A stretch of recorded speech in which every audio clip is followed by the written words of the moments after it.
Macron nous a dit qu'il souhaitait que ces réfugiés tchétchènes impliqués soient expulsés.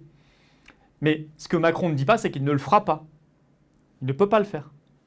Vous savez comment on fait pour retirer le statut de réfugié aujourd'hui en France ? Vu le maquis de traités internationaux, supranationaux dans lequel notre pays est enserré, pour perdre votre statut de réfugié aujourd'hui en France, vous devez avoir commis un crime contre l'humanité, ou un crime de guerre, ou être condamné au pénal à au moins 10 ans de prison ferme.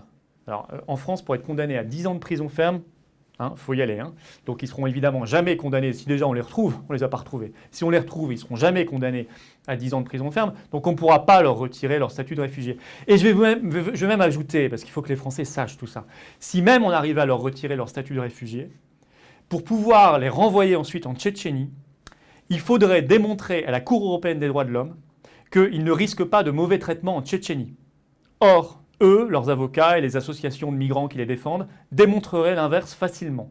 Et donc la CEDH dirait à la France, vous gardez ces réfugiés tchétchènes sur votre territoire national. Vous savez qu'on a été condamné à de nombreuses reprises à des millions d'euros d'amende parce qu'on avait osé expulser des gens terroristes en France et qui risquaient notamment en Algérie d'être plutôt maltraités dans leur pays. Voilà la réalité. Donc tant qu'on sera dans l'Union européenne, tant qu'on sera dans la Cour européenne des droits de l'homme, tant qu'on n'aura pas fait le Frexit et en même temps la sortie de la CEDH, on parle dans le vide sur la question migratoire. On parle dans le vent et on raconte des bêtises aux Français.